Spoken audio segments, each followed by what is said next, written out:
Alhamdulillah kita bisa kembali dan kita melanjutkan kajian kita sebelumnya tentang masalah waris. Prinsip-prinsipnya sudah kita bahas bersama.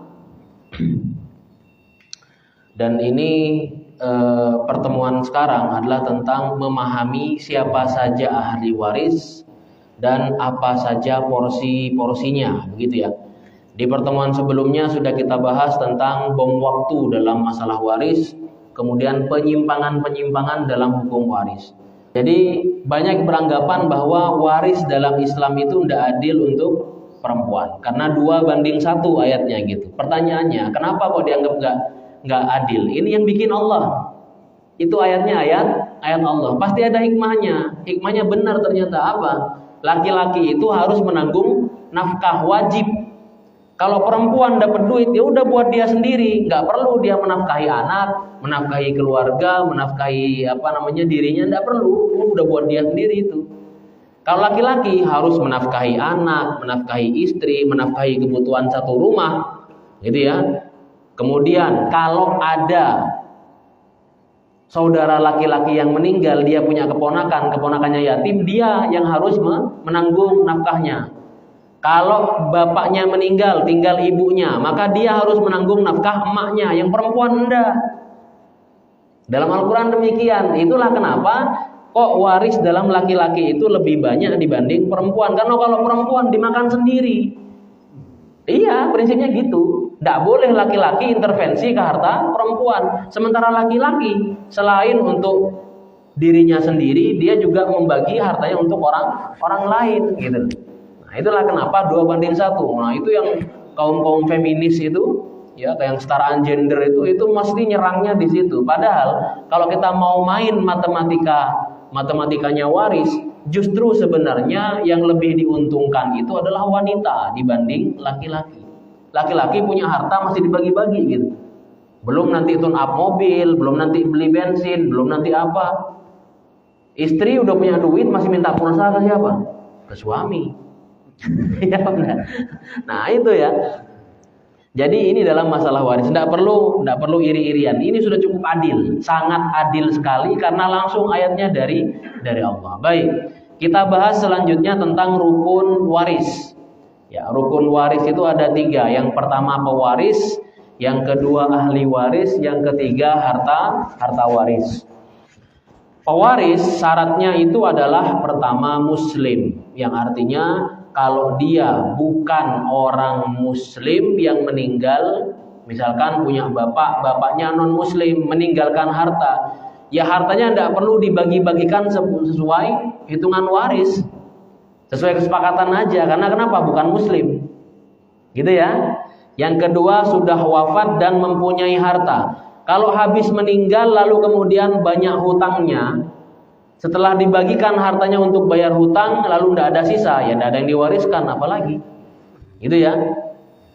Logika memang, gitu ya. Logisnya memang demikian. Masih ada harta yang tersisa. Intinya, begini Pak. Kemarin saya katakan bahwa Anda bisa, seandainya Anda berpikir bahwa Anda ingin untuk menghindari waris, maka bukan solusi sebenarnya, maka bisa menempuh cara hibah, gitu ya. Jadi sebelum meninggal semua hartanya dibagi rata kepada anak-anaknya, misalkan demikian. Yang kontrakan 50 pintu buat si A, yang tanah 5 hektar buat si B, yang showroom mobil buat si C gitu. Misalkan seperti itu. Dan itu hibah itu kan kepemilikannya langsung berpindah hari itu, tidak perlu nunggu mati. Itu bedanya hibah. Ternyata dia meninggal. Setelah menghibahkan hartanya dia meninggal. Ternyata masih sisa harta. Apa? Tanah 1 hektar. Misalkan begitu ya. Artinya tanah 1 hektar ini tidak bisa diklaim bagi rata. Tidak boleh. Harus dibagi sesuai hitungan waris. Gitu. Itu terkait masalah pewaris. Kemudian ahli waris. Ahli waris dalam hal ini terdaftar sebagai ahli waris. Jadi memang benar-benar anaknya anak kandungnya, bukan anak angkat, bukan anak dari hasil zina. Kalau anak dari zina, itu dia tidak berhak mendapatkan waris. Lalu bagaimana Ustaz? Biar nggak sakit hati. Biar nggak sakit hati, dia dapat wasiat. Dan wasiat harta untuk anak zina itu tidak boleh lebih dari sepertiga harta. Keenakan kalau dapat sepertiga. Ya, seperti itu. Kemudian ahli waris ini harus hidup saat pewaris wafat. Paham ya, Pak ya? Jangan sampai ketika seorang bapak punya 5 anak, anak kedua meninggal duluan sebelum bapaknya meninggal. Lalu kemudian disusul bapaknya meninggal, apakah cucunya dapat warisan? Jawabannya tidak. Kenapa? Terhalang oleh paman dan bibinya tadi. Gitu ya. Jadi harus hidup saat pewaris wafat. Berbeda halnya kalau demikian nih. Seorang bapak punya anak 5. Lalu dia wafat. Harta waris belum dibagi. Ternyata ini wafat duluan. Maka sebenarnya dia masih berhak untuk mendapatkan waris. Nanti turunnya ke siapa? Ke anak-anaknya. Karena memang sudah ada haknya itu nanti ya. Tapi ingat, ini warisan atas nama si bapak ini, bukan untuk anak-anaknya. Cuman sekedar diserahkan saja, gitu ya. Kemudian tidak gugur haknya. Apa yang menggugurkan hak seorang pewaris itu? Pertama, dia menjadi seorang yang kafir. Jadi kalau yang pertemuan sebelumnya ada seorang bapak, anaknya itu murtad, keluar dari Islam. Lalu sang bapak bilang ke anaknya, kalau gitu kamu nggak akan dapat harta waris dari saya. Sebenarnya sang bapak ini nggak usah ngomong gitu juga sudah auto, Pak. Sudah pasti auto nggak dapat waris si anak ini. Karena kenapa? Ente jadi kafir, salah sendiri gitu. Ya. Maka jaga keislamannya. Yang kedua membunuh. Pembunuhan dalam hal ini adalah pembunuhan yang disengaja. Maka kalau ada pembunuh, dia kriminal gitu ya. Entah itu membunuh pewaris atau membunuh orang lain dengan unsur kesengajaan, maka dia tidak dapat waris. Dalam Islam, pembunuhan itu dibagi menjadi 3. Yang pertama, qatlul amad. Apa qatlul amad? Pembunuhan yang dilakukan dengan sengaja. Yang kedua, syibhul amad, pembunuhan yang mirip dengan sengaja. Yang ketiga, qatlul khata, pembunuhan yang terjadi karena kekeliruan, karena salah. Contohnya gimana? Qatlul amad itu orang benci sama orang lain, lalu dia menyiapkan waktu, menyiapkan senjata untuk membunuh di waktu dan tanggal sekian, di tempat ini, misalkan gitu ya. Itu namanya qatlul amad, pembunuhan yang disengaja. Ada persiapannya, ada niatnya, ada eksekusinya, ada hasilnya. Apa hasilnya? Kematian. Beli pistol, tembak. Siapin pisau, tusuk, gitu ya. Itu namanya pembunuhan yang disengaja. Karena kebencian, karena iri, karena dendam, dan lain sebagainya. Itu qatlul amad. Yang kedua, syibhul amad. Qatlul amad sudah pasti tidak dapat waris. Kalau syibhul amad bagaimana? Misalkan ada yang lagi ronda nih, ya Pak Muklis lagi ronda, tahu-tahu ada maling.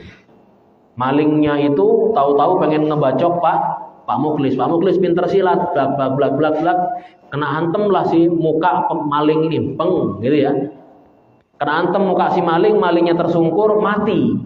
Apakah Pak Muklis pembunuh? Jawabannya iya, tapi pembunuhan dalam hal ini adalah pembunuhan yang syibhul amad, mirip disengaja. Karena kenapa? Tidak ada niat, tidak ada persiapan, tapi dalam rangka membela diri kok ternyata qadarullah dia si maling ini meninggal. Dalam hal ini orang yang membunuhnya karena syibhul amad, dia kalau beberapa ulama bilang masih dapat waris, tapi beberapa lainnya bilang tidak dapat waris kalau karena permusuhan. Misalnya ada orang menagih hutang ke temannya, lalu terjadi cekcok antara mereka berdua, lalu terjadi baku hantam. Itu kan terjadi karena permusuhan ya, karena dendam, karena apa, permusuhan. Lalu sekalipun dia tidak menggunakan senjata, tidak menggunakan persiapan untuk membunuh, ternyata qadarullah hantamannya, tendangannya bikin orang itu mati. Maka dalam hal ini syibhul amad dalam hal ini membuat dia tidak bisa mendapatkan waris. Ada yang namanya qatlul khata' yang ketiga, pembunuhan karena tidak disengaja. Misalkan apa? Ada orang mau nyari burung, dia bawa ketapel atau bawa senapan angin gitu ya. Senapan buat nembak burung gitu. Begitu dia ketapel ke atas pohon, ternyata kena orang di atas. Orangnya jatuh meninggal. Gitu ya. Ini disengaja apa enggak? Enggak disengaja karena yang dituju adalah burung. Oh, ternyata kena burung orang gitu. Meninggal dia gitu ya. Meninggal dia, maka dalam hal ini termasuk misalkan ada orang lagi bikin galian gitu ya. Orang bikin galian, ada tukang gitu bikin galian, kan lagi banyak tuh musim tuh. Kalau akhir tahun banyak galian Pak di Jakarta Pak. Jakarta, Bekasi gitu. Tahu nggak selesai. Nah itu bikin galian, ternyata galiannya nggak dikasih tanda. Malam hari gelap ada orang lewat melintas lalu masuk ke lubang itu dan meninggal misalkan.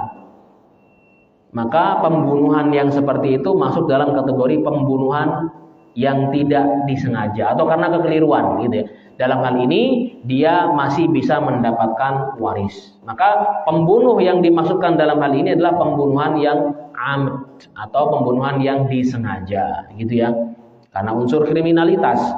Kemudian yang ketiga budak. Budak ini dalam Islam zaman sekarang sudah tidak ada. Ya. Maka tiga hal ini yang membatalkan hak waris seseorang. Kemudian tidak terhijab. Terhijab itu artinya terhalangi. Intinya apa? Pada prinsipnya ahli waris yang pasti dapat warisan itu yang di dalam rumah. Siapa saja dalam rumah? Ada anak, ada istri, ada bapak, ada ibu, gitu ya. Itu yang internal. Nanti ada yang eksternal. Eksternal siapa aja? Saudara kandung, saudara sebapak, saudara seibu. Paham nggak bedanya saudara sebapak sama saudara seibu? Kalau saudara sebapak itu artinya bapak punya 2 istri atau 3 istri, gitu, atau 4 istri.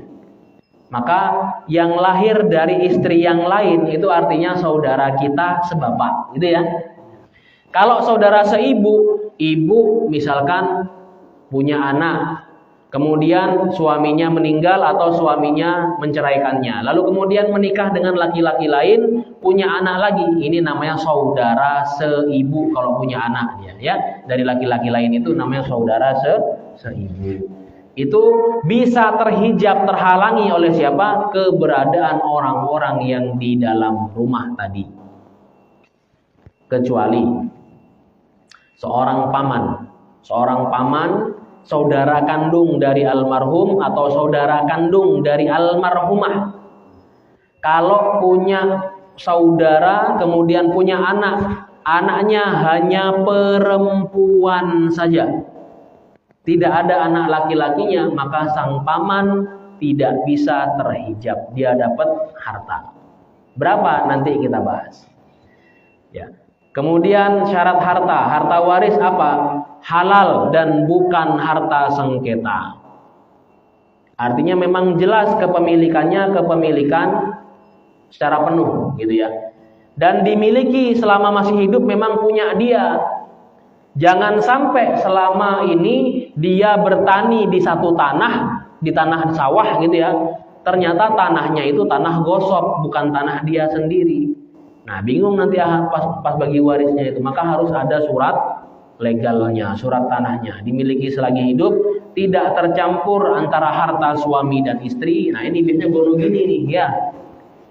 Terkait urusan harta gono gini, dalam Islam itu nyaris tidak ada istilah gono gini dalam harta suami dan istri. Maka bagaimana? Harus definitif Bapak Ibu sekalian. Tentukan mana harta suami, mana harta istri. Sehingga kalau salah satunya meninggal, tahu mana yang diwariskan, mana yang tidak. Rumah misalkan join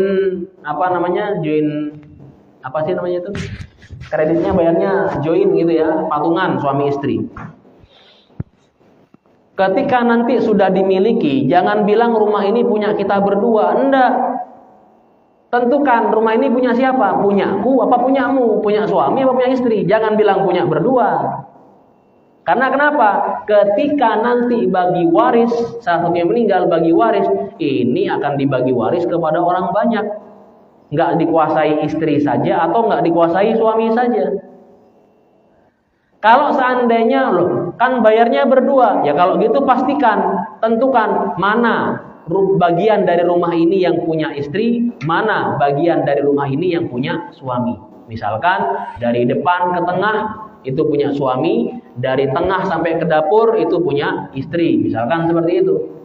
Harus seperti itu. Sehingga ketika suami itu meninggal, yang diwariskan hanya bagian dari harta suami. Harta istri tidak nyampur dalam waris itu, karena dimiliki istri. Atau ketika istri meninggal duluan, maka suami tidak kemudian mengklaim bahwa ini harta saya. Enggak. Yang diwariskan tadi itu yang aslinya punya si istri, gitu ya. Tidak terjadi campur aduk harta. Jangan pernah mengatakan ini mobil punya kita berdua. Enggak ada. Kenapa? Kalau sudah meninggal salah satunya, itu harus definitif. Ini punya siapa? Ini diwariskan atau tidak? Jadi harus jelas. Nanti lihat suratnya, STNK-nya nama siapa? Nama suami. Ya sudah, berarti ini diwariskan. Karena kenapa? Suaminya meninggal. Ternyata istrinya meninggal dan mobil atau misalkan kontrakan itu punya istrinya. Mana buktinya? Nih surat-suratnya ada. Berarti ini diwariskan kepada siapa? Kepada suaminya, kepada anak-anaknya, gitu ya. Harus seperti itu. Ini muamalah dalam Islam. Ya, jangan bicara masalah perasaan, enggak. Dalam masalah muamalah harus jelas, harus definitif mana yang punya istri, mana punya suami, sehingga tidak tercampur baur ketika dibagikan waris. Termasuk dalam urusan harta bisnis partner ya. Jadi kalau partner bisnis tentunya kita punya saham misalkan 30%. Tidak bisa diklaim nanti menjadi warisan ketika meninggal. Yang diwariskan itu hanya yang 30%-nya. Yang lain-lainnya kan punya temannya itu ya. Maka tidak bisa diklaim oleh seluruh keluarga. Hanya saham dia saja. Kemudian hartanya juga sudah dikeluarkan untuk hal-hal yang wajib seperti biaya jenazah, hutang, wasiat atau nazar. Misalkan sang almarhum ini punya nazar dulunya untuk mengeluarkan harta 200 juta dan belum ditunaikan sampai dia meninggal, maka ahli warisnya harus mengeluarkan dulu 200 juta. Ada wasiat untuk siapa? Untuk saudarinya misalkan gitu ya. Ini harus dibagikan wasiat itu. Tapi wasiat untuk ahli waris tidak ada. Ingat, Rasulullah SAW bersabda, la wasiyata liwarithin, tidak ada wasiat untuk ahli waris. Paham ya Pak ya? Jadi jangan pernah nanti bilang, nah nanti kalau bapak meninggal, sawah yang 1 hektar itu punya kamu. Itu apa namanya? Wasiat. Boleh apa enggak untuk ahli waris? Tak boleh. Yang boleh bagaimana? Nah, ini bapak punya tanah 1 hektar. Bapak hibahkan kepada kamu. Hari itu juga sang anak bisa menikmati hasil sawahnya. Itu namanya hibah. Hibah itu dimiliki setelah akad langsung terjadi. Tidak menunggu mati. Kalau wasiat untuk ahli waris haram. Jumhurul ulama mengatakan keharamannya. Sekalipun ada madhab Syafi'i yang mengatakan boleh ya, beberapa ulama dari kalangan madhab Syafi'i mengatakan boleh wasiat untuk ahli waris, tapi dengan syarat. Syaratnya apa? Semua ahli waris ridho dengan pembagian yang sudah diwasiatkan. Ridho semuanya. Kalau seandainya nanti dari 3 anak kedua tidak ridho, sementara yang lain ridho, maka wajib dibagi sesuai waris. Yang syarat yang kedua selain ridho adalah masing-masing sudah tahu hitungan angka warisnya. Ternyata setelah dihitung-hitung jumlah harta waris saya paling gede dibanding yang lain, saya nggak ikhlas. Maka harus diungkapkan, saya nggak ikhlas dengan wasiat. Maka wajib kembali kepada prinsip hukum waris. Ustaz, kan wasiat dari almarhum itu amanah. Amanah kalau nggak sesuai syariat, batalkan. Jadi kalau ada satu anggota tidak terima, maka kembalikan kepada hukum waris. Itu kalau dalam mazhab Syafi'i. Jadi jumhurul ulama mengatakan tidak boleh ada wasiat untuk ahli waris, maka kembali kepada hitungan waris. Baik. Kemudian di antara syarat waris, wafatnya pewaris, masih hidupnya ahli waris, tidak adanya mawani atau penghalang. Ini sudah kita bahas tadi. Apa mawaninya? Membunuh budak sudah. Nah, ini perbedaan antara waris, hibah dan wasiat. Saya kira semuanya sudah tahu ya perbedaan antara waris, wasiat dan hibah. Langsung masuk siapa saja ahli waris itu. Ini penting untuk kita bahas karena intinya di sini nanti. Baik. Ahli waris dari kalangan laki-laki ini sudah kita tahu semuanya lah. Orang dekat saja intinya, anak gitu ya, cucu, bapak, kakek. Ya, yang laki-laki semuanya dapat tuh. Namanya ahli waris.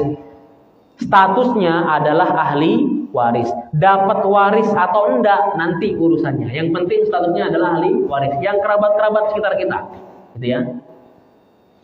Dari kalangan perempuan, ada anak perempuan, cucu perempuan, ibunya ibu atau nenek dari bapak, saudari sekandung, saudari seayah, saudari seibu, istri dan perempuan yang memerdekakan budak. Lewat sudah itu, zamannya sudah tidak ada. Nah, klasifikasinya ada ashabul furud. Ashabul furud itu yang dalam Al-Quran spesifik disebutkan mendapat setengah, seperempat, seperdelapan, sepertiga, 2/3 dan 1/6. Itu namanya ashabul furud. Orang-orang tertentu saja itu yang dapat. Kemudian ada asobah. Asobah ini adalah orang-orang yang mendapatkan sisa. Ini paling enak ini. Anak itu bisa dapat asobah. Asobah itu sisa harta, gitu ya. Suami bisa dapat asobah nanti dengan syarat tertentu. Kemudian ada dawil arham. Dawil arham itu adalah kerabat-kerabat yang tidak masuk dalam dua kategori di atas. Bukan ashabul furud, bukan asobah. Hanya kerabat saja gitu ya. Dan dia misalkan sudah tahu dia nggak waris gitu, nggak ahli waris, tapi dia tahu bahwasanya si dekat aja sama si fulan gitu. Tapi ternyata nggak dapat bagian harta, ya dia bisa dapat bagian lah, gitu, cipratan. Misalkan saudara dua pupu, tahu saudara dua pupu Pak? Saudara dua pupu itu anaknya saudara sepupu, gitu ya. Sepupu, ini ada sepupuan, saya sama Pak Muklis misalkan sepupuan, saya sepupu. Lalu anak saya sama anaknya Pak Muklis itu namanya saudara dua pupu. Dapat ini nggak dapat waris nggak? Nggak dapat, ya. Nggak dapat waris. Tapi karena dekat misalkan dulu anaknya Pak Muklis ini sering digendong sama anak saya, sering dikasih makan, sering apa misalkan begitu. Nah, itu dalam hal ini bisa saja dia mendapatkan waris dari dia dengan istilahnya keriduannya ahli waris yang dapat gitu ya. Contoh simpelnya begini, Ustadz ini bisa masuk dalam dawil arham. Kalau gimana? Kalau sang ustadz ini membantu menghitungkan pembagian waris. Saya misalkan, Anda mendatangkan saya ke rumah Anda untuk konsultasi waris plus menghitungkan harta waris. Setelah selesai hitungan harta waris, apa iya saya cuman dikasih sukron Ustaz? Ayo. Enggak, ini profesionalitas. Enggak bisa saya cuman dapat sukron karena saya sudah tahu angka waris Anda. Iya, anak saya sudah tahu harta waris Anda, gitu ya. Saya pernah menghitungkan di daerah ini Kebayoran ini. Nah, Saya pernah daerah sini juga, orang Kebayoran gitu. Menghitungkan harta waris. Karena memang konflik gitu ya. Konfliknya adalah yaitu anaknya cuma perempuan, dia punya pamannya dapat tuh gitu, gede hartanya. Ya. Nah, itu saya bantu bagikan. Dan saya tahu angkanya sangat fantastis sekali itu, harta mereka sangat fantastis. Yang kalau saya nabung itu butuh 100 tahun lah kira-kiranya. Setelah saya bantu bagikan, punya Anda sekian, punya Anda sekian, punya Anda sekian. Udah ya, ridho. Baik, kita tuh dengan alhamdulillah. Selesai itu sudah. Ya baik Ustaz, terima kasih. Enggak, jangan terima kasih saya bilang. Transfer. Kan enggak, ini bukan masalah muruah agama, saya sebagai ustadz, sebagai bukan masalah itu, ini profesionalitas. Ilmu ini sama kayak Anda konsultasi ke dokter spesialis. Gitu ya. Ini enggak bisa kalau Anda cuma sekedar jazakallahu khairan katsira. Oke, jazakallahu khairan katsira, tapi enggak boleh seperti ini. Anda hormati ilmunya. Ini profesionalitas dalam masalah waris seperti itu.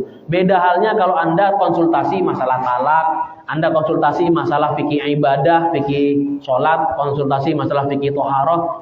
Oh, itu tidak boleh saya komersilkan, tidak boleh. Gitu ya. Nah, ini masuk dalam kategori dzawil arham nih. Termasuk misalkan Anda dekat sama saudara tadi ya, orang yang saudaraan dengan Anda, tapi dia tidak termasuk dalam kategori ahli waris. Dekat aja nih, kerabat aja, tinggal rumahnya berdampingan begitu. Dan dia tahu jumlah harta Anda. Begitu Anda meninggal, maka bisa aja nih ahli waris sepakat untuk ngasih saudara yang kerabat yang bukan ahli waris ini. Kasih aja gitu. Dari harta waris itu entah 500.000, entah 1 juta, entah berapapun gitu ya. Nah, ini dalam kategori ini. Baik. Kemudian cara mudah mengenal ahli waris dan jatahnya. Seperti apa? Kenali dulu ahli waris internal. Pertama, anak laki-laki. Anak laki-laki itu dapat asobah atau asobah itu sisa harta. Jika almarhum tidak punya anak perempuan. Tapi kalau almarhum atau almarhumah punya anak perempuan, maka anak laki-laki dapat asobah dengan perbandingan 2:1. 2:1. Jadi 1 laki-laki setara dengan 2 perempuan. Gitu ya. Jadi seandainya Anda punya 2 anak, satunya laki-laki, satunya perempuan. Maka kalau harta tersisa 3 juta, berarti 2 juta untuk si anak laki-laki, 1 juta untuk anak perempuan. Simpelnya seperti itu. Ya. Jadi setara dengan 2 kali perempuan. Kemudian anak perempuan dapat berapa? Anak perempuan ini banyak dapatnya, Pak. Dia bisa dapat setengah harta. Enak sekali. Jika dia satu-satunya anak almarhum. Siapa yang punya anak di sini cuma perempuan saja, maka dia nanti dapat separuh harta. Dia bisa dapat 2/3 harta kalau jumlahnya 2 orang lebih. 3 orang, 4 orang, 5 orang perempuan, maka dapat 2/3 masing-masing. Ya, masing-masing dapat 2/3. Dan bisa dapat asobah kalau punya saudara laki-laki. Asobah itu sisa harta dengan perbandingan 2:1. Nggak usah difoto, santai saja. Nanti ini saya bagikan ke Pak Muklis materinya. Kemudian ahli waris internal siapa lagi? Ada suami. Suami itu kalau istrinya meninggal, dia dapat setengah dari harta kalau tidak punya anak. Tapi kalau punya anak, maka dia dapat 1/4 dari harta. Kemudian istri itu dapat 1/4 dari harta kalau tidak punya anak. Kalau punya anak, maka dapat 1/8 harta. Kemudian ahli waris internal masih ada ayah, dapat 1/6 harta kalau almarhum punya anak laki-laki. Ya, kalau dia ini kalau almarhum hanya punya anak perempuan, maka dia dapat 1/6 plus sisa. Enak sekali. Ya, 1/6 plus sisa. Sisa itu artinya gini, kalau misalkan masih ada cucunya, Maka cucunya masih dapat dulu, sisa setelah dibagi dari cucu-cucunya itu sisanya buat bapaknya. Dia dapat asobah kalau almarhum tidak punya keturunan. Sisa harta, gitu ya. Kemudian ibu dapat 1/3 harta dengan syarat almarhum tidak punya keturunan atau almarhum tidak punya saudara atau saudari lebih dari 1. Hanya 1 saudaranya nih. Ya. Kemudian si ibu dapat 1/6 harta kalau almarhum punya keturunan dan punya saudara atau saudari lebih dari 1. Kemudian ibu juga bisa dapat 1/3 sisa, ya. Ini umariyatain. Umariyatain itu definisinya gimana ya? Adanya saudara-saudara sekandung, tapi ini jarang terjadi lah, kita lewati saja, gitu ya. Sekarang kita coba hitung yang sudah pasti jelas ya. Adanya keluarga internal. Yang penting keluarga internal dulu nih dapatnya berapa. Baik, contoh kasus. Maaf ini kalau namanya sama ya, maaf ya. Ada Pak Sujono di sini. Pak Sujono wafat meninggalkan Ibu Suti, istrinya, dan 2 anak laki-laki, yakni Supri dan Slamet. Bagaimana pembagian waris di antara mereka bila warisan yang ditinggalkan sejumlah 8 miliar? 8 miliar. Kalau angkanya cuma 100 juta, 200 juta, biasanya nggak akan konflik, Pak. Apalagi cuma 50 juta gitu ya, nggak akan konflik tuh. Tapi kalau sudah 8 miliar, 1 miliar aja, itu konflik sangat mungkin sekali terjadi. Kalau cuma 100 juta, 200 biasanya enggak. Oh iya, kalau dolar ya beda lagi. Ya. 8 miliar. Yang meninggal namanya Pak Sujono. Ahli warisnya siapa saja? Istrinya Bu Suti. Bu Suti dapat 1/8. Kenapa dapat 1/8? Karena punya anak. Kalau enggak punya anak, Bu Suti dapat 1/4 harta.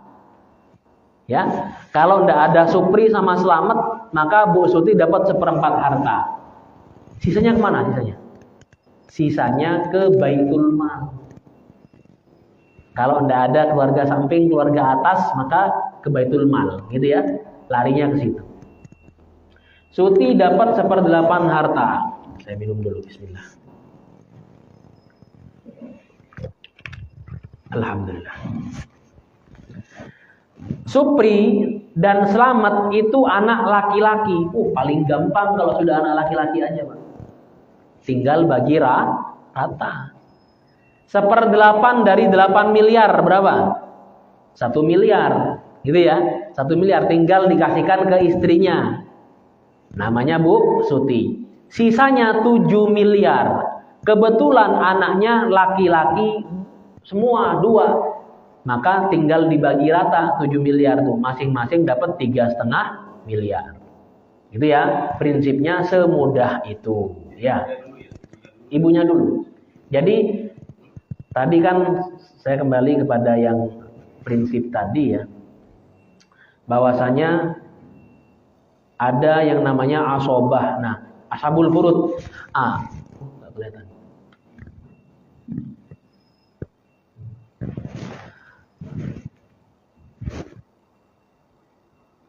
Nah ini yang diutamakan ashabul furud dulu. Asobah itu nanti. Ashabul furud itu siapa? Tadi istri. Istri kan kalau punya anak dia dapat 1/8. Gitu ya. Maka ashabul furud dulu, nanti sisanya buat si anak-anaknya.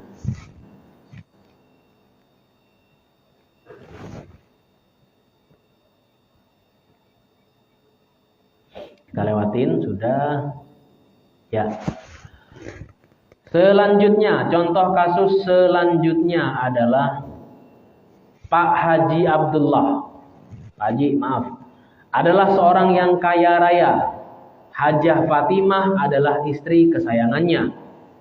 Mereka dikaruniai anak laki-laki bernama Mahmud dan 2 anak perempuan bernama Zainab dan Ruqayyah. Bila Haji Abdullah wafat, bagaimana pembagian warisnya jika harta yang ditinggalkan berjumlah 24 miliar? Berapa hartanya? 24 miliar, ya. Kita bagi dulu siapa ashabul furud. Ashabul furud adalah istri. Istri karena punya anak maka mendapatkan 1/8 harta. 24 1/8 dari 24 berapa? 3 miliar. Langsung kasih 3 miliar. Sisanya 21 miliar. Gitu ya, 21 M. Nah, Zainab Ruqayyah ini adalah anak perempuan. Mahmud adalah anak laki-laki. Ini sama halnya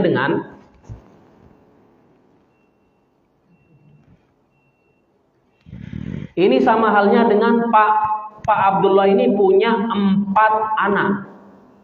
Ya, Mahmud itu dianggap sebagai 2, Zainab sendiri, Ruqayyah sendiri, gitu ya.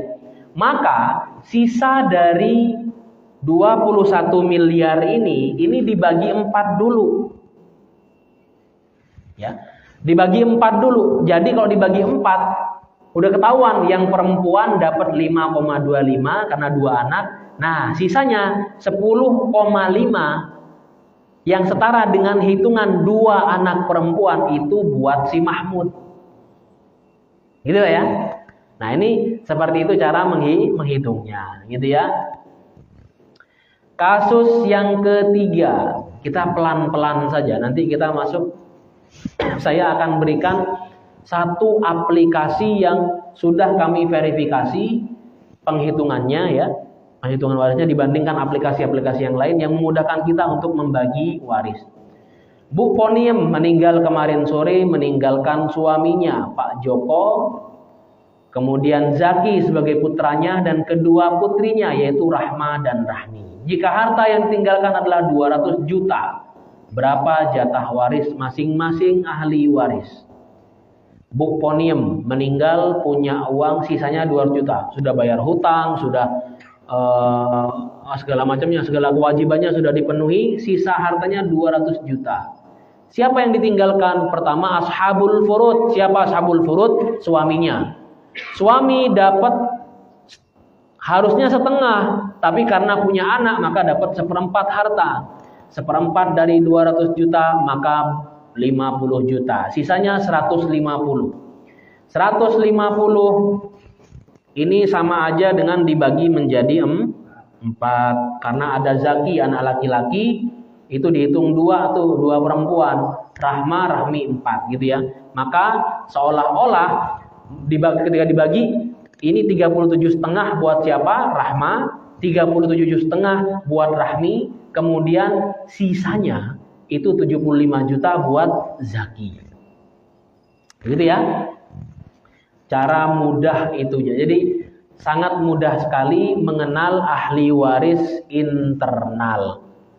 Nanti adanya ahli waris eksternal ini bikin ribet ini. Makanya Pak, sebisa mungkin punya anak laki-laki. Biar apa? Ngitungnya mudah kalau punya anak laki-laki. Sehingga saudara kandung itu terhalangi oleh anak laki-laki, tidak dapat waris saudara kandung. Itu kalau punya anak laki. Tapi kalau punya anak perempuan saja, ya tapi namanya takdir Allah ya. Ya kita harus terima. Nanti paman pasti dapat gitu ya. Ini agak ribet ya. Mau saya lanjutkan apa pertemuan selanjutnya dengan ahli waris eksternal? Oke, kita buka diskusi saja. Silakan kalau ada yang mau bertanya kami persilakan dulu. Intinya kita keep dulu ya, yang masalah yang internal saja dulu kita pahami. Nanti hitungan keluarga eksternal, ada sepupu, ada saudara kandung, itu kan opsional gitu. Yang mereka itu biasanya seringnya tidak dapat, gitu ya. Seringnya tidak dapat. Demikian.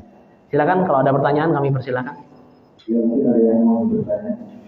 Silakan.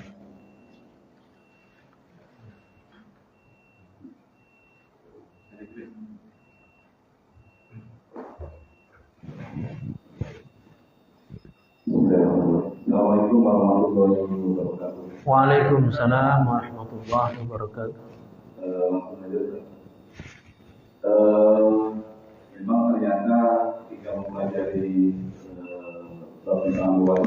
banyak sekali apa namanya pertimbangan.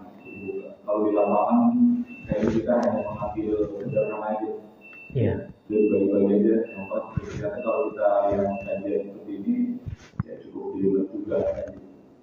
Ya sebenarnya sih sama kalau kita belajar misalnya hitung-hitungan zakat, sebetulnya ya juga yang susah adalah bayar zakatnya kan. Iya.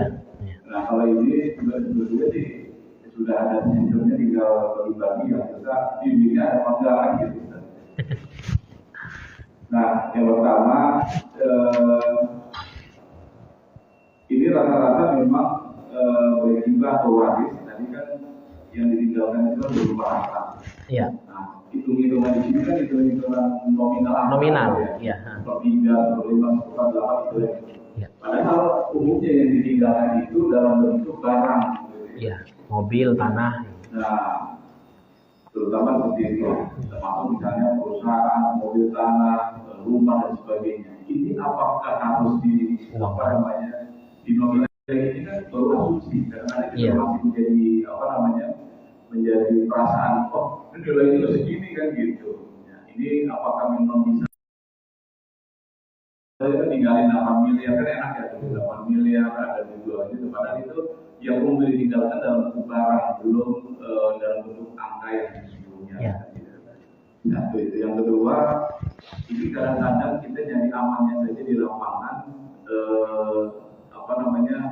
pengennya sebelum dibagikan ke waris, karena saya juga pengalaman saya tanya, udah dibagi duluan anak-anak kita setuju semua laki perempuan kita bagi rata kan begitu. Nah, jadi umumnya kayaknya sebelum meninggal mereka sudah menghibahkan di luar. Khawatir nanti akhirnya kalau sudah meninggal konflik seperti itu. Nah ini yang menjadi sesuatu yang memang ada di lapangan. Yang berikutnya, sepengetahuan saya atau umumnya kita itu memang bagi yang orang Muslim yang memburu itu tidak mendapatkan warisan. Awalnya saya berpikir saya membunuh di antara keluarga saya kan gitu, apakah memaafkan orang tua saya, ayah atau ibu atau saudara saya kan begitu.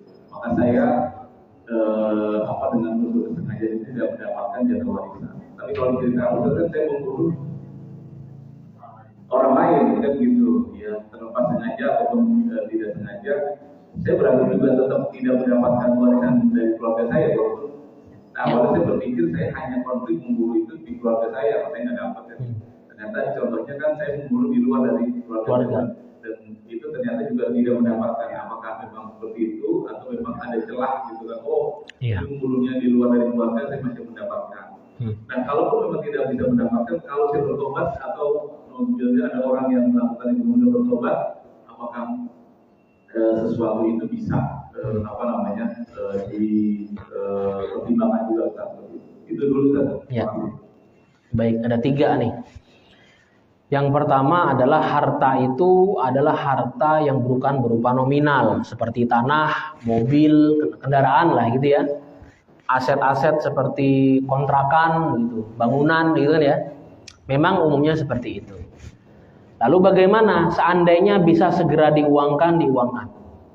Tapi seandainya mereka berpikir bahwa ini kalau diuangkan lama nih, takutnya ada yang meninggal di antara kita. Boleh langsung diklaim saja. Maksudnya bagaimana? Misalkan berupa tanah 8 hektar. Ada ibu, ada anak 3. 8 hektar. Ya sudah, ibu dapat 1/8 dari harta. Maka berarti kalau itu 8 hektar, ibu dapat 1 hektarnya. Langsung saja bikin kapling di situ gitu.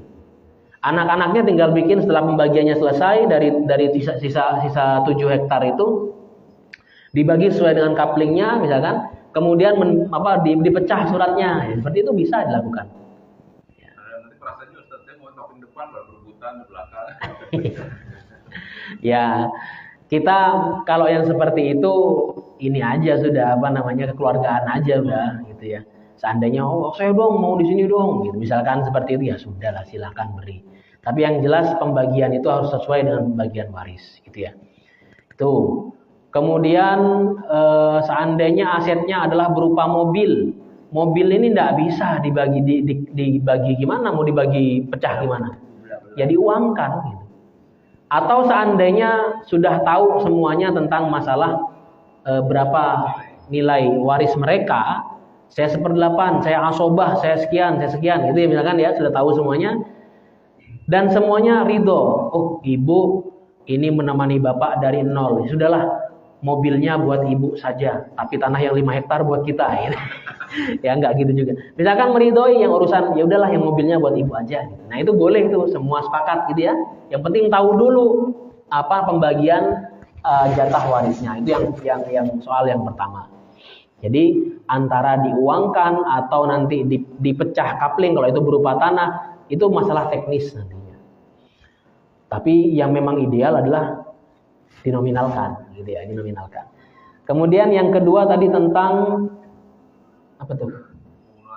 Ya, pembunuhan. Ini memang ikhtilaf. Ikhtilafnya adalah bahwa dominan para ulama mengatakan pembunuhan yang dimaksudkan adalah pembunuhan kepada internal keluarga, kepada pewaris gitu ya. Tapi ada pendapat-pendapat lain ketika terjadi pertanyaan kalau dia adalah pembunuh yang disengaja kepada orang di luar ahli waris. Nah, di sini terjadi ikhtilaf di antara para ulama. Ada yang mengatakan intinya adalah pembunuh dan pembunuhannya adalah pembunuhan yang disengaja, yang direncanakan. Artinya memang ada tindak kriminal pembunuhan di sana. Maka ini tidak mendapat waris. Tapi memang ada celah pendapat yang mengatakan oh enggak, hanya spesifik kepada internal keluarga ahli waris. Entah membunuh bapaknya atau membunuh adiknya, itu saja, di lingkup itu saja. Gitu ya. Ini pendapat, saya lupa ini apakah Hambali atau siapa gitu, lupa saya. Jadi intinya memang terpecah kepada pendapat-pendapat itu. Itu terkait. Jadi seandainya saya ini kan, saya memang pembunuh, musuhannya sama dia, bukan sama keluarga saya. Misalkan begitu, logikanya demikian. Kadang logika kita tidak bisa kita kaitkan dengan masalah yang sifatnya ta'abbudi, yang sifatnya penghambaan. Kalau dikatakan sudah ya pembunuh itu layak apa? La yarithul qatil, kata Rasulullah. Rasulullah bersabda, la yarithul qatil gitu ya, tidak mendapatkan harta waris seorang pembunuh itu. Maka para sahabat pada waktu itu memahaminya adalah semua pembunuh dalam pembunuhan yang amat, pembunuhan yang disengaja. Baik itu kepada kepada orang lain di luar keluarga internal ataupun kepada keluarga internalnya. Atau dia membunuh orang lain karena membela hak keluarga, misalnya dijolimi kan gitu. Ya, tapi yang namanya pembunuhan itu tidak boleh ya, istilahnya main hakim sendiri itu tidak boleh. Kalau ada orang lain membunuh keluarga kita balik membunuh, itu sebuah kriminalitas. Biarkan hakim yang memutuskannya. Kalau dalam Islam kan istilahnya nyawa dibalas nyawa, itu kisos ya, ada kisos. Ya biarkan hakim yang memutuskan. Yang membunuh itu algojo, bukan kita gitu. Yang membunuh itu hakim, bukan kita. Nah, yang mengkisos itu. Jadi sekalipun dalam rangka pembelaan atas nama baik keluarga karena dicemarkan nama baiknya, kemudian dia membunuh gitu, memang membela dalam satu sisi, tapi dalam sisi lain kan tidak dibenarkan, dalam agama saja tidak dibenarkan gitu ya. Baik, itu. Kemudian yang ketiga tadi tentang hibah. Tadi sempat saya bilang bahwa memang kalau seorang ingin menghindari pembagian waris, biasanya dengan menghibahkan. Itu boleh. Boleh, Pak. Yang penting memang asetnya langsung berpindah hari itu juga, saat setelah diakadkan. Jangan nunggu meninggal. Biasanya seperti itu. Aku hibahkan sawahku kepadamu, nak. Aku hibahkan tanah lapang yang 1 hektar itu buat kamu, nak. Yang rumah kontrakan 50 pintu itu buat kamu, nak. Tapi nanti tunggu saya meninggal. Ya, bukan hibah namanya, wasiat. Ya. Maka kalau menghibahkan itu setelah diakadkan, ada saksi, ada surat yang tertulis, langsung berpindah asetnya, kepemilikannya, daya manfaatnya saat itu juga. Dan itu terjadi gitu. Jadi ada anak yang sudah berkonflik dengan saudaranya, dengan bapaknya ketika bapaknya masih hidup. Terjadi saat ini. Akhirnya saya bilang, tidak bisa bapak-bapak sekalian, Anda merebut harta ini, aset masih punya bapak. Saya bilang gitu kan. Pak, saya tahu, tapi saya ini sudah merawat bapak yang sakit, gitu kan? Merawat bapak yang sakit sampai saya ini harus nganggur, nggak punya kerjaan. Anaknya alasannya seperti itu kan. Yang anak perempuan bilang, yang paling banyak kontribusinya itu saya, harusnya saya yang pegang toko ini. Akhirnya bapaknya bilang, saya ini masih hidup, kalian udah ribut. Saya dipanggil untuk konsultasi ini. Saya bilang, saya konsultan waris, bukan konsultan hibah. Tapi saya bisa memberikan solusi begini. Anda hibahkan saja. Kalau misalkan Anda yang namanya umur tidak ada yang tahu gitu kan ya. Anda kan tidak tahu Anda kapan meninggal. Konflik ini akan berlanjut. Maka supaya masing-masing tutup mulut, saya bilang gitu. Kalau Anda ikhlas, silahkan Anda hibahkan saja sekarang. Artinya kepemilikannya langsung berpindah saat ini. Oh gitu Ustaz. Ya udah kalau gitu saya mau. Tapi jangan ada yang protes kan. Anaknya itu protes, Pak. Oh enggak, saya harus dapat depo airnya, saya harus dapat warungnya, saya harus dapat ininya, rumah bagian belakang. Oh enggak bisa begitu, saya bilang gitu. Yang namanya hibah itu suka-suka yang ngasih. Saya punya handphone, misalkan punya handphone 2, suka-suka saya mau ngasih ke siapa? Ke Pak Muklis, ke Pak siapa, gitu kan? Suka-suka saya. Ini harta saya. Maka saat itu juga saya bilang, oke Pak, kalau memang mau bagi hibah sekarang nih mumpung ada saksinya, siapa saksinya? Saya. Langsung buat surat, kita materi tanda tangan. Setidaknya itu dulu sebelum urus SHM, urus apa segala macam. Oke ya, oke, semuanya oke. Akhirnya sang anak perempuan dapat rumah. 2 anak laki-lakinya, yang satu dapat depo air, yang satu dapat warung apa namanya itu? Kelontong gitu ya, warung sembako. Dapat warung sembako. Nah, ternyata ada madorotnya. Ketika rumah itu sudah jadi milik si anak perempuan ngusir bapaknya. Karena kan, oh ini rumah sudah punya saya. Ketika sudah menjadi SHM, namanya, Pak ini rumah saya mau berkeluarga. Bapak keluar dari rumah ini. Nah, saya bilang, penyakit kan? Jadi penyakit konflik keluarga itu tidak terjadi ketika hanya waris saja, tapi ketika hibah juga ternyata ada penyakitnya. Apa menjadi penyakitnya? Tamak terhadap harta, sampai bapak dilupakan, sampai jasa ibu dilupakan. Nah itu dia, pentingnya kita selain masalah ilmu waris ini juga mengajarkan adab kepada anak kita. Itu yang penting juga Pak. Gitu ya. Jadi tadi jawab pertanyaannya, kalau misalkan hibah sudah disepakati, ya kalau disepakati boleh, silahkan. Tapi hindari kedoliman selanjutnya, gitu. Kayak ngusir bapaknya, ngusir ibunya dari rumahnya. Karena orang, oh ini rumah saya. Ada yang seperti itu, ada. Orang yang sejahat itu tuh ada.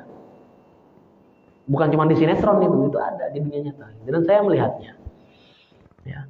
Maka seandainya memang sepakat untuk dibagi secara hibah boleh, tapi kalau dibagi secara wasiat ini kalau memang mau ikut pendapatnya mazhab Syafi'i kan membolehkan. Kalau wasiat itu untuk ahli waris haram pada prinsipnya, jumhur ulama bilang haram. Tapi Syafi'i, mazhab Syafi'i, beberapa ulama mazhab Syafi'i yang mengatakan boleh dengan syarat tadi ya. Syaratnya itu harus ridho semuanya, tidak boleh ada satupun yang tidak ridho. Kalau ada satu yang tidak ridho maka balik kepada pembagian waris. Yang kedua, sebelum wasiat itu dibagi bersama, masing-masing sudah harus tahu jatah warisnya. Apakah asobah, apakah seperempat, apakah setengah. Harus tahu semuanya, gitu ya. Sehingga ketika setelah tahu kok ternyata berbalik perasaannya, saya nggak mau yang wasiat, saya mau yang waris, maka wajib dibagi waris. Ada 5 orang di sini yang menjadi ahli waris, semuanya sepakat wasiat. Setelah tahu jatah warisnya, 1 orang nggak ridho, pengen bagi kepada waris, maka yang 4 harus setuju untuk bagi waris. Mau tidak mau. Maka yang ideal, kalau memang bukan ideal sih maksudnya. Memang kalau memang mau, bukan mau menghindari ya, itu kan waris itu kan wajib ya. bukan menghindari, apa istilahnya ya, ingin tidak mau bagi waris misalkan, ya sudah hibah, tapi konsekuensinya perpindahan aset itu terjadi setelah diakadkan, tidak menunggu meninggal. Ini kan kembali kepada individu ya, bagaimana mengatur keuangannya itu. Jadi kadang-kadang ada orang yang memang dia ini kadang-kadang berpendidikan, bahkan S2 manajemen gitu kira-kira ya, bahkan akuntan gitu. Tapi begitu dapat harta waris kok langsung habis hartanya, padahal dia akuntan loh, padahal dia orang manajemen loh, misalkan seperti itu. Itu ya kembali kepada si individu ini. Ada yang memang anaknya biasa-biasa aja, bahkan mungkin pengangguran, begitu dapat harta waris langsung dibuat menjadi bisnis, jadi unit usaha begitu. Lagi-lagi saya katakan itu kembali kepada personal masing-masing. Maka setidaknya pengetahuan memang diperlukan dalam hal ini ya, pengetahuan pendidikan dalam masalah harta itu, pendidikan itu penting gitu, tapi lain daripada itu adalah kesadaran dalam mengelola harta. Ingat, kita ini ketika mendapatkan harta itu sebenarnya adalah ujian dari Allah, apakah kita akan menggunakannya untuk kita sendiri atau sesuatu yang lebih manfaat untuk kita dan orang lain. Karena yang namanya barokah itu Pak, ini di luar daripada ilmu manajemen ya. Yang namanya barokah itu terkait masalah harta, kadang-kadang datang dengan harta yang bertambah, kemudian kita mensyukurinya dengan bersodako atau menzakatkan harta waris itu, misalkan kita zakati dia, itu bisa diganti dengan yang lebih lagi gitu. Itu di luar nalar ilmu manajemen gitu ya, di luar nalar ilmu manajemen dan di luar hitung-hitungan matematis memang gitu. Jadi siapapun kita ketika mendapatkan harta waris jangan lupa dengan masalah zakat ini. Kalau ternyata hartanya melebihi daripada 85 gram emas, maka di tahun selanjutnya hitungan haul itu harus dizakatkan. Gitu ya. Itu supaya apa? Hartanya itu berkah. Kadang-kadang kita sekalipun kerjaan kita halal, pendapatan kita banyak, tapi kok cepat habis, itu bisa jadi karena tidak barokahnya harta kita itu.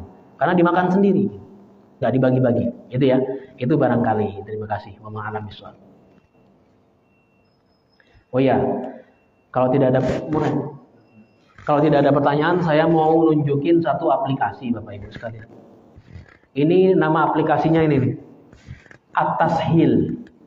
At-Tashil ini kayaknya di HP tidak ada ya. Adanya cuman bisa diinstal di PC, di laptop atau di komputer gitu ya. Ini memudahkan kita untuk penghitungan waris. Saya kasih contoh begini, ahli warisnya siapa? Misalkan istri, saudara sebapak laki-laki 1. Jumlah harta misalkan 500 juta. Katakanlah mudah lah, yang mudah dibagi itu 400. Tuh 400 tuh 23 tuh 23. Oke. Kita lihat di sini istri ya.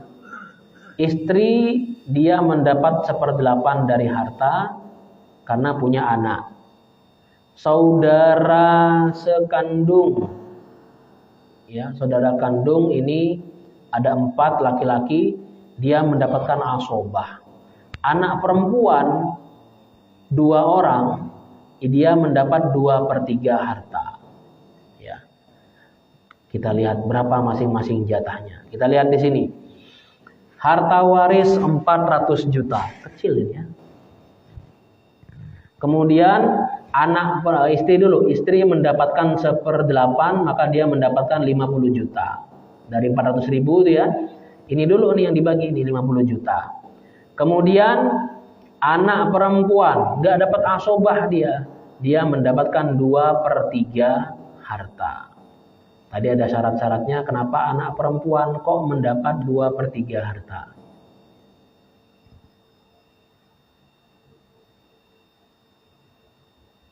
Karena 2 orang, ya karena 2 orang, lebih dari 1. Karena 2 orang maka dia dapat 2/3 harta. Maka masing-masing anak perempuan mendapat 133.330.000. Nah, saudara kandung laki-laki ada 4 orang, pamannya ini ada 4 orang. Ya, dia mendapat asobah, masing-masing mendapat 20.833.000. Ya. Dan ini yang sering menjadi konflik nih. Kok paman bisa dapat? Iya, paman bisa dapat karena kenapa? Kamu tidak punya saudara laki-laki. Kalau ada saudara laki-laki kamu, maka paman akan terhalang. Gitu ya. Saudara sebapak laki-laki, saudara laki-laki sebapak terhalang oleh apa? Oleh saudara kandung laki-laki. Terhalang mereka, gitu ya. Ini saya sarankan para jamaah di komputernya, di laptopnya bisa mempunyai at-tashil ini. Ada iWaris bisa diinstal di HP, tapi mohon maaf ini kami sudah memverifikasi ada beberapa kekeliruan dalam penghitungan, gitu ya. Demikian. Sebelum kita tutup, kita berdoa terlebih dahulu. Ingat, ilmu waris ini dijanjikan oleh Rasulullah sebagai ilmu yang pertama kali hilang di muka bumi, sebagai tanda-tanda akhir zaman. Maka ayo kita budayakan ilmu ini, jangan sampai hilang. Astaghfirullahaladzim, astaghfirullahaladzim, astaghfirullahaladzim. Allahumma anfa'na bima 'allamtana warzuqna 'uluman tanfa'una fid dini wad dunya wal akhirah. Allahumma inna qad istawda'naka bima 'allamtanahu warzuqhu ilaina 'inda hajatina ilaihi wa la tunsina 'anhu ya rabbal alamin. Rabbana atina fid dunya hasanah wa fil akhirati hasanah wa qina 'adzaban nar. Subhana rabbika rabbil 'izzati amma yasifun wa salamun alal mursalin walhamdulillah.